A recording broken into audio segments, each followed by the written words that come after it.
तो क्या हरियाणा की राजनीति में अब होने जा रहा है कोई बड़ा उलटफेर? और क्या अनिल विज इस बार आर पार के मूड में आ गए हैं?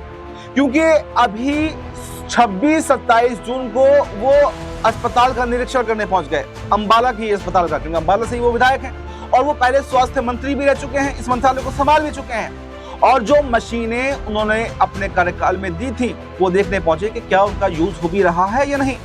जैसे ही वो अस्पताल में पहुंचते हैं तो बदहाली देखकर भड़क जाते हैं, वहीं पर जो है अपनी सरकार पर सवाल करते हैं, अधिकारियों को जो है सवाल पूछते हैं और इससे सवाल के घेरे में कहीं ना कहीं नायब सिंह सैनी आते हैं और स्वास्थ्य मंत्रालय संभाल रही आरती राव आ जाती हैं।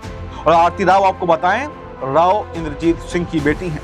तो ऐसे में अब सिचुएशन दिन ब दिन बद से बदतर हो रही है। जब से आरती राव को घेरा है तो अब सवाल ये उठ रहे हैं कि क्या अनिल विज को स्वास्थ्य मंत्रालय वापस मिलेगा, आरती राव को हटाया जाएगा, आरती राव से मंत्रालय संभाल नहीं रहा है। एक तरफ ये सवाल है तो वहीं एक सवाल ये है कि क्या आरती राव को हटा पाना इतना आसान है, क्योंकि आरती राव इंद्रजीत सिंह की बेटी हैं और राव इंद्रजीत सिंह का क्या रुतबा है पार्टी के अंदर ये बीजेपी भी अच्छे से जानती है। अभी भी वो मौजूदा सांसद भी हैं और उनके पास में कोई मंत्रालय नहीं है, शायद इसीलिए उनकी बेटी को मंत्रालय दिया गया था। अगर बेटी से मंत्रालय छीन लिया गया तो राव इंद्रजीत सिंह सरकार को उलट पुलट कर सकते हैं। तो ऐसे में अब बीजेपी बीच मझधार में फंस गई है, वो समझ नहीं पा रही कि अनिल विज को कैसे मनाएं या फिर राव इंद्रजीत सिंह को कैसे मनाएं। अगर मंत्रालय नहीं दिया जाता है, ऐसी खामियां रहती हैं, तो अनिल विज बगावत पर उतर आए हैं और ये अनिल विज अब से कुछ महीने पहले भी बगावत पर उतरे थे, लेकिन कारण बताओ नोटिस देकर इनको समझा बुझा दिया गया था और ये शांत हो गए थे।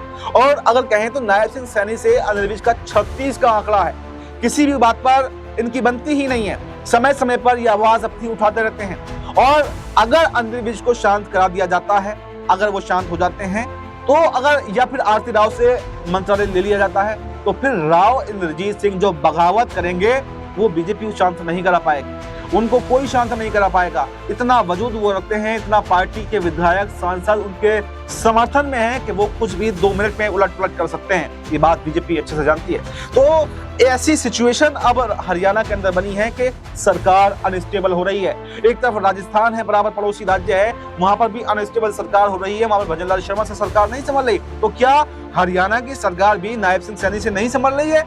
और क्या नायब सिंह सैनी को ही इस्तीफा दे देना चाहिए, या फिर कैसे आखिर अपनी पार्टी को बीजेपी कंट्रोल करेगी और इस बार क्या कंट्रोल कर पाएगी? अनिल विज और राव इंद्रजीत सिंह की सीधे सीधे अगर तौर पर कहें तो टक्कर है, तो क्या ये पूरा मामला बीजेपी सुलझा पाएगी, मामला सुलझ पाएगा, या फिर इस बार कोई बड़ा उलटफेर अब हरियाणा के अंदर होने जा रहा है?